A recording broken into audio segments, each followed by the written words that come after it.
بسم اللہ الرحمن الرحیم۔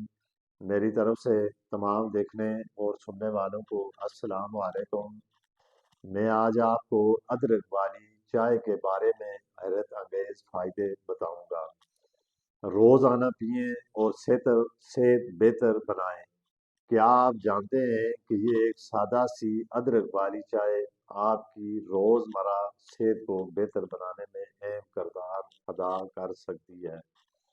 آج کل ہر دوسرا شخص تھکن، کمزوری اور ہضمے کے مسائل کا شکار ہے، لیکن اچھی بات یہ ہے کہ قدرت نے ہمیں کچھ ایسی سادہ چیزیں دی ہیں جو ان مسائل میں مدد کر سکتی ہیں، اور ان میں سے ایک ہے ادرک۔ آج کی اس ویڈیو میں میں آپ کو تفصیل سے بتاؤں گا ادرک والی چائے کیا یا کیسے بنائیں، اس کے اصل فائدے کیا ہیں اور صحیح طریقے سے کیسے استعمال کریں۔ ویڈیو کو اول سے آخر تک ضرور دیکھیں۔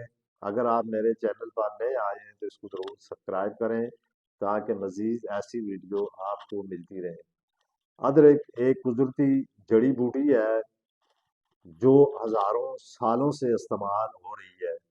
یہ نہ صرف کھانوں میں ذائقہ بڑھاتی ہے بلکہ صحت کے لیے بھی بہت فائدہ مند ہے۔ ادرک میں ایسے قدرتی اجزاء ہوتے ہیں جو سوزش کو کم کرتے ہیں اور جسم کو گرم کرنے میں مدد فراہم کرتے ہیں۔ اس کی وجہ سے اسی کی وجہ سے ادرک کو روایتی علاج میں بہت اہمیت دی جاتی ہے۔ اب میں آپ کو ادرک کی چائے بنانے کا صحیح طریقہ بتاؤں گا۔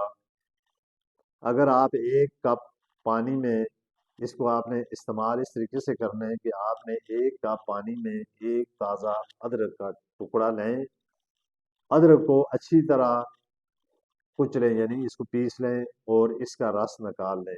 اب اس پانی کو ابالیں اور اس میں ادرک ڈال دیں۔ ادرک بادی کے لیے بھی بہت فائدہ مند چیز ہے، اور یہی ادرک جب خشک ہو جاتی ہے تو اس کو ہلدی والی جو گنڈی ہوتی ہے اس شکل میں بھی یہ بن جاتی ہے۔ تو اس کو آپ نے کم از کم 7 سے 10 منٹ تک پکنے دیں، یعنی اس کو یہ اچھی طرح ابال لیں۔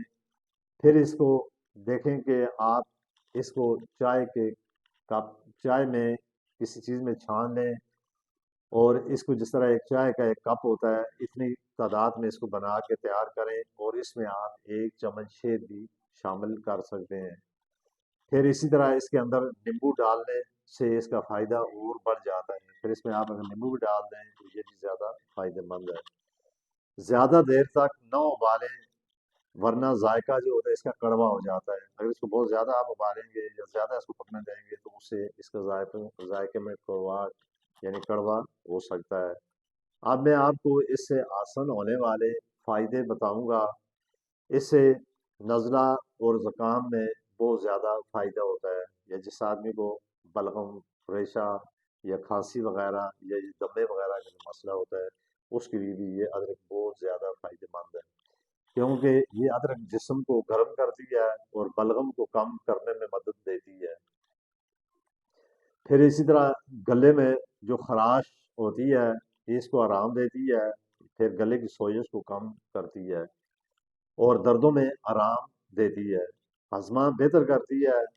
ادرک معدے کو آرام دینے میں بھی بہت زیادہ فائدہ مند ہے، اسی طرح بدہضمی کو کم کرتی ہے۔ ادرک وزن کو یعنی جن لوگوں کا موٹاپا بہت زیادہ ہو یا ان کا ویٹ بہت زیادہ بڑھ جائے تو اس کو وزن کو بھی یہ کم کرنے میں مددگار ثابت ہوتی ہے۔ پھر اس کے استعمال کرنے سے تھکن، کمزوری ختم ہو جاتی ہے۔ جو لوگ محنت مزدوری کرتے ہیں کرنے کی وجہ سے ان کے جسم میں درد ہونا شروع ہو جاتا ہے، جسم میں طاقت نہیں ہوتی، تھکن بہت زیادہ ہوتی ہے، تو یہ ان لوگوں کے لیے بھی بہت زیادہ فائدہ مند ہے۔ پھر یہ خون کی جو گردش ہوتی ہے اس کو بہتر کرتی ہے۔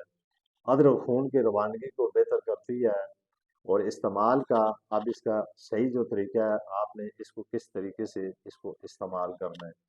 اسی طرح آپ نے اس کو صبح خالی پیٹ یا شام کے وقت دن میں کسی بھی صبح یا شام اس کو آپ نے ایک کپ اس کو پینا یہ کافی ہے۔ زیادہ استعمال سے پرہیز کریں کیونکہ ہر چیز کی زیادہ مقدار استعمال کرنا وہ نقصان دہ ہو سکتی ہے۔ اگر آپ کو معدے میں تیزابیت ہو تو اس کی مقدار کم کریں، یعنی اس کو کم استعمال کریں۔ تو یہ بادی کے لیے بھی بہت فائدہ مند چیز ہے۔ اگر آپ کے اسی طرح جوڑوں پٹھوں یا جسموں میں درد یا تھکن یا سستی یا کالی، اس کے لیے بھی یہ بہت ہی زیادہ فائدہ مند چیز ہے۔ پھر آپ نے یہ عموماً یہ دیکھا ہوگا کہ سالنوں میں اس کو ڈالا جاتا ہے، یا جس طرح بادی والی جو چیزیں ہوتی ہیں، بادی کو یہ ختم کرنے کے لیے بھی اس کا بہت زیادہ فائدہ ہے۔ تو اس ترتیب سے آپ اس کو استعمال کریں تو انشاءاللہ تعالیٰ اس کے آپ کو بہت فائدے ہوں گے۔ اگر یہ ویڈیو میری آپ کو اچھی لگی ہے تو اس کو کمنٹ اور شیئر ضرور کریں۔ اسی کے ساتھ میں آپ سے اجازت چاہتا ہوں۔